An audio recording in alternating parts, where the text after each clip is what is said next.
Mark Riley, Prime Minister from the Seven Network. Thanks very much for your speech, and I think I can presume to speak on behalf of my press gallery colleagues to convey our deepest condolences to you and to Jenny and the girls over the loss of your father. It's a terrible time. Prime Minister, I was here reporting during Labor's sports rorts scandal, the Ross Kelly affair. It was a shocker. But this is one of those rare things, a bit like Godfather 2, where the sequel is bigger and badder than the original. I mean, really, the recommendations of an independent expert authority overlooked, swept aside for political expediency, lists of marginality of seats drawn up, colour-coded seats, Prime Minister, of marginality. Now, I know you're not going to answer questions about the Minister's future until Mr Gaetjen's report is issued to you, but I want to talk about your responsibilities and get a response from you, please, on two matters. First, can you say categorically that your office had nothing to do with this, no involvement in the construction of this rort? And secondly, what will you do as Prime Minister to ensure the integrity of the expenditure of taxpayers' funds in this scheme, but in so many others across government where there is such broad ministerial discretion on decision-making, to ensure that money goes to worthwhile? I'm not saying these projects weren't worthwhile, but the most worthwhile on merit and on need, and not on what best secures a marginal victory for a government. Well, thank you, Mark, and thank you for your kind words and those of your colleagues. I'm glad to see the one-question rule's off to a good start, Sabra. But let me deal with a couple of the points that you've raised, Mark. First of all, this is a serious matter. I'm taking it seriously. That's why we're acting on the recommendations of the Auditor-General's report, and that process is already underway and that's being implemented. In relation to the issues that you've raised in terms of the management of this issue, as you rightly say, I took that action last Friday week, I think it was, to refer that matter for the application of ministerial standards to the Secretary, which is important because interpretation of these standards needs to be done consistently over time, and I have full confidence that the Secretary will undertake those responsibilities as you would all expect him to, and that will lead him to his recommendations, and I'll deal with those.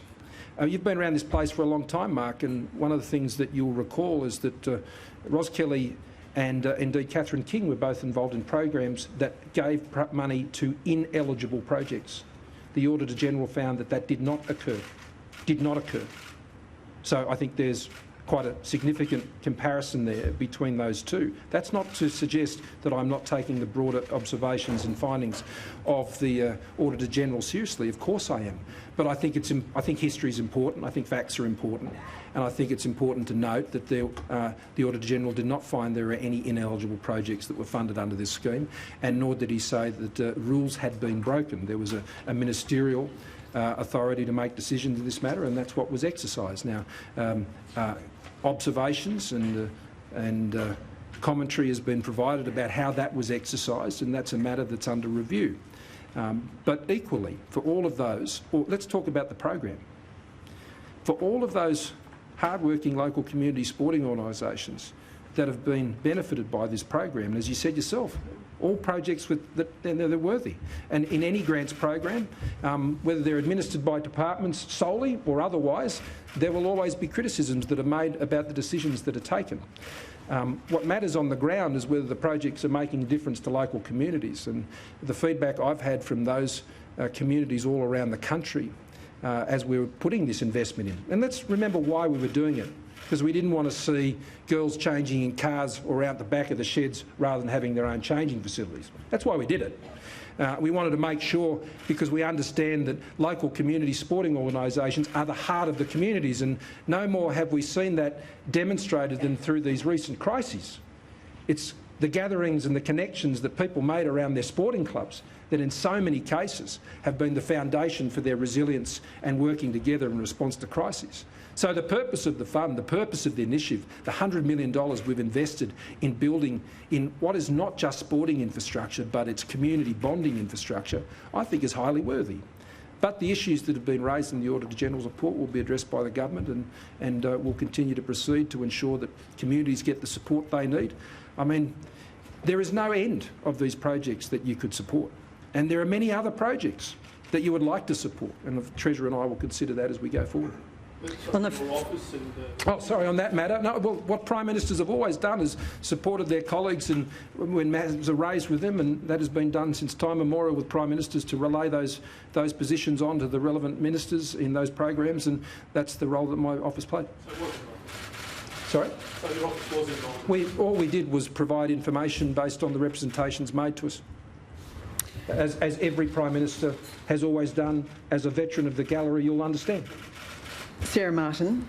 Prime Minister Sarah Martin from The Guardian. Can I just clarify from your answer to Mark there, are you suggesting that there was nothing wrong as a matter of principle in using public funds for your own private political interests and the entrenchment of your government's power? Well, I just reject the premise of the question. That's not why we did it.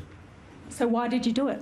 To support local communities and the sporting infrastructure that they need to bond together, to be cohesive and ensure that girls didn't have to change out the back of the shed. That's why we did it. You can have an editorial on it if you like, and you're welcome to that, but that's not why I did it, and that's not why the government did it. Question, as a matter of principle, do you accept that it's wrong to use public funds for your own private and political benefit? Well, that's not what the government has done. I'm asking if, as a matter of principle, if you accept that. Well, well, of course. I mean, that's like, do I believe the sun should rise tomorrow? Yes, I do, and it will.